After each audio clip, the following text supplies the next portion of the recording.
Hey guys, what's up? Pixels here, and in today's video we're just going to be discussing the Dev QnA for Evil Dead the game, and Saber doesn't normally do like Dev QnAs and stuff, and you could kind of see that that they're not used to doing something like that because it was kind of a bit all over the place in my opinion. I don't want to be too nasty to the devs or anything like that. I'm sure it's all just a learning curve for them as much as it is for the rest of us. Obviously the game's pretty much brand new. It's only been out for a month. But honestly, I just want to like discuss like how they should have been doing the Q&A a bit better, because to me it kind of felt more like around the campfire stream, which, if you're familiar with DBD, it's what the devs used to do, to play with like their content creators and stuff. So it kind of felt like that. I think more questions actually got answered in the actual Twitch chat than they did on the stream, which was kind of bizarre because we had all these devs on the Discord call. We had Tim Willits, who's like obviously really high up at Saber. He's our chief creative officer. I think that's what he does. We had some people from the Madrid team who actually work on the game. Those are the actual devs, people who work in Madrid. So we got a few questions, not a lot really thrown at them, just a few of them. And we'll go over the questions in a bit. But like I said, I just want to discuss why I was a bit disappointed with the Q&A. It was like, they got all of these content creators on board, which is awesome, I suppose. Getting them in and obviously showing that they care about the community, getting them involved, playing some games together. But I found it concerning that none of these content creators that got asked actually asked any questions whilst they were playing. I don't know if they've been told that they couldn't ask any questions, which, if you're in a Discord call with the devs, I don't know why you won't be able to ask questions, and as the gameplay is going on, to get a better understanding of certain things in the game, like why is this so strong? Why is this a bit, not so strong? Like why is this so weak? Like we didn't really get anything like that. I was kind of disappointed that we didn't get to see any of that. So it would have been better to, hear like from the dev side of things what they think. What they think in terms of balance, and like what's the reason behind this being so strong, what's the reason behind this being so weak, etc. Yeah, in future I think they need to get it in a type of podcast format, get a couple of content creators in there, obviously get like a community manager in there, and then have a couple of devs in there as well, getting some questions, not just from the Twitch chat, but, ask on social media beforehand, get someone to write these questions down, get some answers prepared for them. And, I think it'd just be a much better format for the community to get a bit more transparency about things, because, the questions we got were somewhat decent, but the replies we got were just, I don't know, they didn't really, I mean, I guess, they can't really say much about, future DLC, what they've got planned and stuff. They probably don't want to ruin anything like that. They don't want to make any false promises, which I totally understand, which is fine. I think one of the better questions that were actually asked was about cosmetics being added to the game outside of the season pass.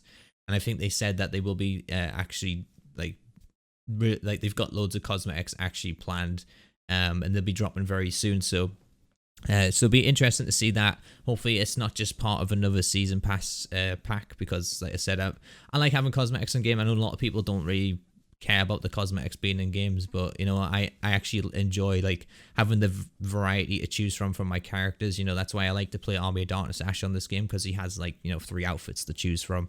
It's the same with Evil Dead 2 Ash, and Leader Ash, I've got a couple of outfits for him as well. So being able to choose between the outfits, and it kind of changed up the the feel of the game just a little bit. It's nothing massive, but again, like I said, it's nice to have the variety there.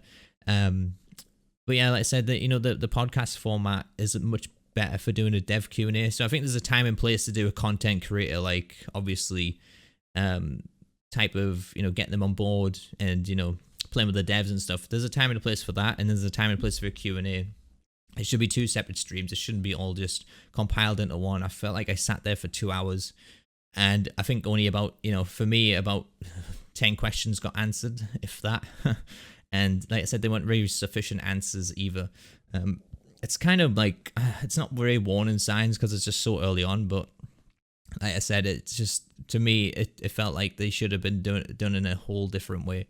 Like I was just really sitting there. I was annoyed with myself. Obviously, like I didn't get on. I mean, I applied to be on, and this is not why I'm making this video. I'm not salty about not getting on, but I just found it very bizarre. I feel like all the content creators that they picked to be on there was just all Twitch streamers, and I thought it was very, very weird.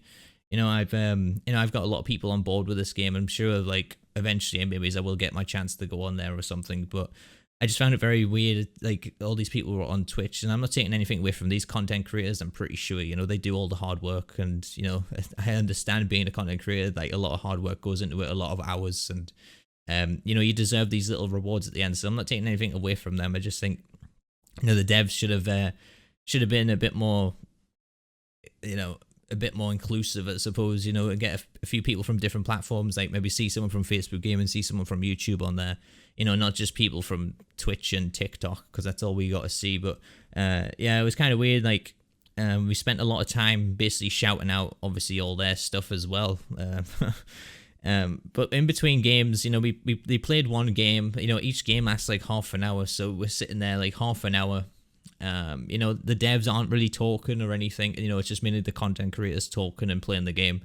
And this is maybe a dev Q&A. We're not here to really sit and just watch gameplay all the time. And like I said, most questions got thrown in the chat, and there was someone from Saber actually replying to the ones in the chat. So I screenshotted a couple of them that I thought were kind of necessary to screenshot. Nothing too amazing or anything like that. But like I said, I was kind of a bit weird because I was really frustrated sitting there, like, why are these people not asking the devs questions? They're in a call with them. Ask the devs some questions, Like, if they've been asked to keep quiet, like, I don't see the point in what was the point in doing a Q&A if they've been asked to keep quiet? They really should have been throwing questions at the devs. Like I said, you had Tim Willits in there, you had people from the Madrid team in there. Throw questions at them, get them to be more transparent, get them to be a bit more vocal about, some upcoming, patches that's going to be happening or something like that. There was just nothing really there. But anyways, let's get into the screenshots that I took from the chat. Like I said, it wasn't anything amazing, but one of the replies is, I'm guessing someone asked about a detailed roadmap. I couldn't find the question in the chat, but they said, we're not sharing a detailed roadmap because we are still finalizing and fine-tuning things as we go. We, of course, don't want to share details about things that are very much subject to change. However, we are working on tons of fun stuff, starting with the Castle Kandar map, plus new weapons and characters and other surprises. So, I thought it was a decent reply with that. Again, I'm a bit disappointed we're not getting a roadmap. I mean, maybe we will be getting a roadmap, but they're saying a detailed roadmap. Like I said, they don't want to make false promises on stuff as well. I think the way they're going about this game is a bit bizarre because obviously I think everything's kind of done remotely. They have like the head of Sabers in like America and stuff, and the actual studio working on the game is in Spain. So there's time differences in place there. Like there's like 6 to 10 hours time difference depending on where they are located in the US, and it's just. Like I said, it's very weird, like, obviously, how this game is being run right now, but hopefully, they kind of address some issues like this where, they make it a bit faster with balance changes as well, because I know a lot of people have had concerns about, obviously, the basic possession spam and stuff like that. So I actually asked about that in the chat, and a few people else asked about that in the chat, the basic possession spam, the early possession spam and stuff. Tim Willits actually replied saying something along the lines of, like, the team in Madrid are obviously constantly looking at the damage numbers and all that stuff, all the stats on the back end servers and all that. And he said that the team's constantly trying to make educated changes to the game and stuff. So whether we're going to see a patch relatively soon about for the game is I think it's more than likely. I think there's going to be an upcoming patch very soon. From my understanding, though, we weren't meant to be getting patches for balance changes. It was mainly supposed to just be ironing out bugs. And the patch, like the balance changes, were meant to be done on the server side of things because all the damage numbers are done on there. So, if they're looking at the stats as much as they are, and, we're looking at win-loss ratios and stuff, and, I've seen people on Twitch and stuff, they have like 200 plus win streaks with Demon, and maybe there's something just not going right here on certain sides, like the Hunter stamina stuff is pretty crazy right now. All these concerns have been voiced quite loudly by the community, not only just on streams, but not only that, but they're also being voiced in the feedback forms and stuff. So you'd think they'd be like maybe looking at these and being a bit quicker to adjust these balance changes. Obviously, you don't want to overbalance the game, constantly making changes to the point where we can't get used to anything. But maybe it's every 2 weeks, or at least three, at most 3 weeks, we can get some nice little changes that we can get used to again. But another question that got answered in the chat, someone was asking about the Castle Kandar DLC. There's no specific release date for it yet. Beyond that, it's coming this summer, so anytime this summer, that's just going to drop. But apparently they'll have some new screenshots to share soon of Castle Kandar map. It's a bit weird, like we're just going to see some screenshots for the new map.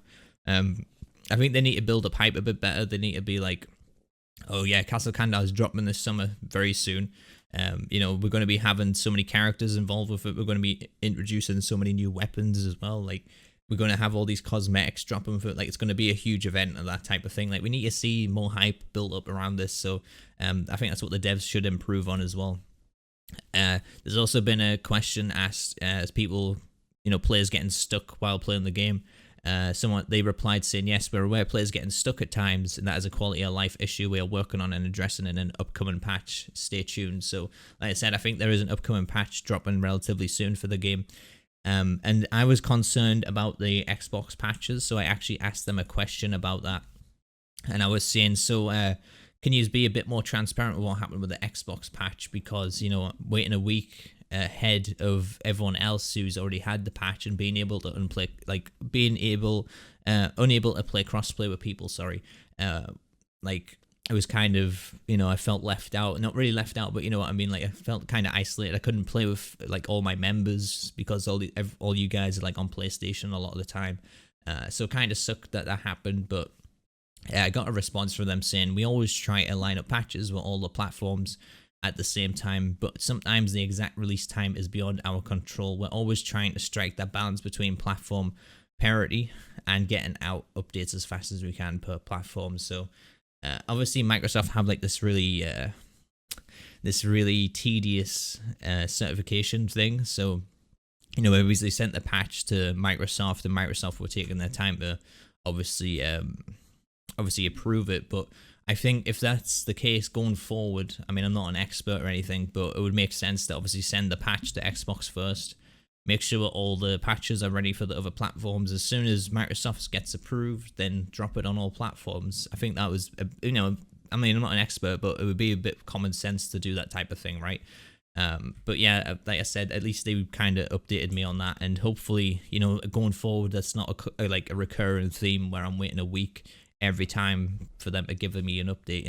There's also another question, if we're going to be getting new weapons in the game, and they replied saying new weaponry for sure included in the next DLC, and lots of other surprises to come as well. So like I said, they're going to be probably showcasing something maybe at the Summer Games Fest. That's going to be a priority that we're going to see a lot of new stuff around this new DLC. Like I said, I hope it is like a big event. We're going to get loads of character drops and stuff like that. Yeah, so that was like a few of the questions that got answered in chat. I didn't really, I was watching both chats. I was watching my chat at the time. I was watching the Twitch chat, so I didn't really see all the questions being answered. But most of them were like, the typical response, like we're looking at the feedback, etc. Like there's nothing really been concrete said other than the ones I've mentioned there that I thought were worth highlighting. So. The questions that were actually thrown into the devs during the live stream itself, that we got a few responses. I've obviously gone over the Tim Willett's response that he said earlier. The other one that we got was going on about prestiging, and I've mentioned this a few times in my streams. Having a character, so people get to the level 25 cap pretty quickly on their character. And once you've got all the survivors kind of leveled up, there's not really much else you can do other than just play the game and earn spirit points, which is fine. I like to build up my spirit points and be able to, spend those once the new characters drop. And, I use the spirit points on my demons as well. So, it's totally fine. But at the same time, I would have liked the progression system to be a bit, more expanded. I would like to actually be able to keep playing the same character and keep prestiging them and keep getting more rewards and that type of thing. Maybe it's even like having 5 prestiges. It's for a different video, really. Like I can offer some suggestions for that to increase make the progression system a lot more fun for everyone, keeping people on board with the game, because I know A few people in the chat were saying like, people have actually left this game already because they've hit the level cap and then they get bored because they've got nothing to progress for, so they just leave the game and they go back and play DVD or whatever.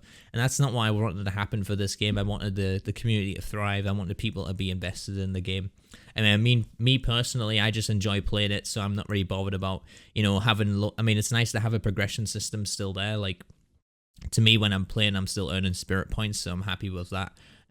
But yeah, I kind of see their concerns with that. Like I've said, I've suggested a prestige system a couple of times, and every time you prestige, you get like a new outfit or something like that. I think it would be really cool.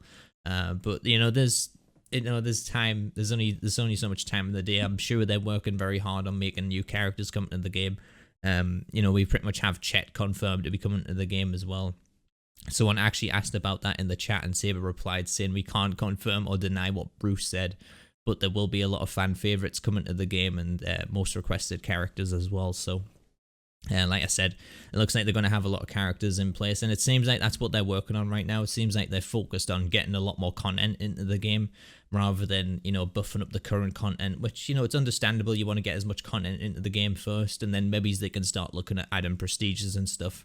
But yeah, that's kind of what happened with World War Z. It was kind of familiar with that. At the start of World War Z, we had all these classes, and then they started adding more classes, and then, when they had so many classes, they then started introducing like the prestige system and stuff like that. So, again, I think that would be great. And we asked about the game modes a couple of times, but I don't think we actually got a response or an answer about game modes. Hopefully, in the future, we might see some more game modes added to the game as well. And the other thing, a couple of questions that were thrown at the devs, like during the actual live stream, what they answered live on stream, it was about the prestige system. So I kind of went off track with that. So someone asked them, if we have the prestige system, and one of the responses from the devs in Madrid was like, it's like they didn't really understand the question, but they turned around and said, like, there's already like there's quite a lot there already, and that. You have your profile level there, and you can see people like they said that you could see other people's profile levels, so you could see people were like level 300. I was just like, you can't see other people's profile levels unless you're watching their gameplay. You can't see it unless it's on their end. So we got nothing to really showcase our progression or anything like that, which kind of is a bit lackluster at the moment. And like I said, that I thought that was a very bizarre reply. And that kind of draws me back to the start of the video when I was saying, they need to have questions prepared and answers prepared. Going into doing a off the fly type of Q&A, it just doesn't work in that type of format they were doing. So like I said, I'm just offering a suggestion on how they could improve it. If they see this video or not, it's whatever. But I like to theorize and give some explanations on things. Like I said, I felt a bit disappointed with how the things were getting answered as well. Like, there isn't really any other questions worth highlighting. Like I said, most of them were just, typical responsives. Like, we're looking at feedback, we're looking at damage numbers on our side, we're looking at stats on our side and all that good stuff. But honestly, I think just to round things off with this video, I don't want to rant about it too much, but just to round things off in this video, I think, like I said, they need to improve it. So, every 2 weeks, maybe we need to see like a Dev Q&A. It wouldn't even have to be every 2 weeks. Every 3 weeks would be fine with me.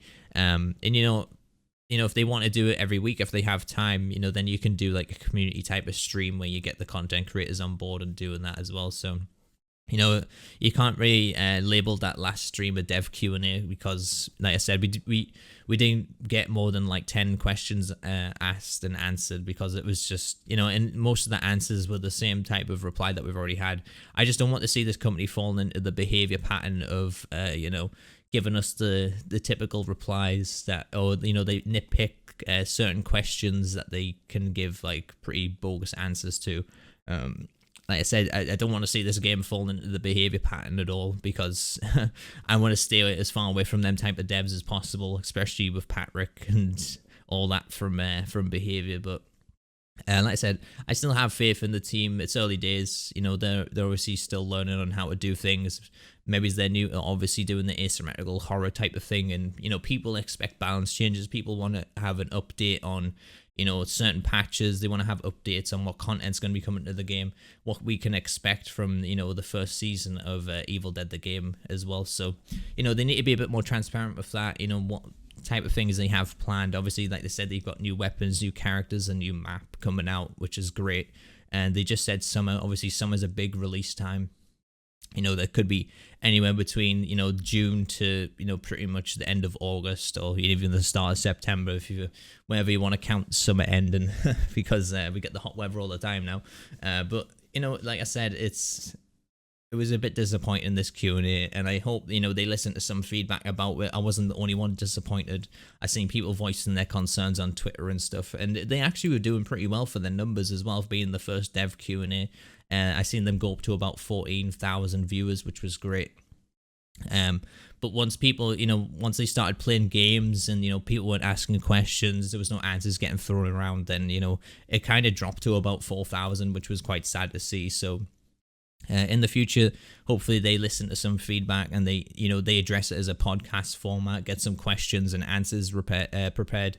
Get some, questions thrown in from the live chat as well, and just have just an hour of, a few of the devs, maybe a couple of content creators just, discussing things and, discussing things about the game going forward and making improvements that way. So, this has been obviously my response or my reaction to the Dev Q&A. Hopefully you've enjoyed it. I'm pretty sure most of you would agree with what I've had to say here.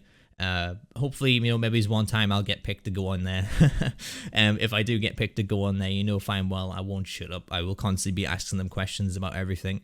And even then, if I do get picked to go on, I'll be asking you guys as well. I'll be like, what questions do you want me to ask the devs and stuff?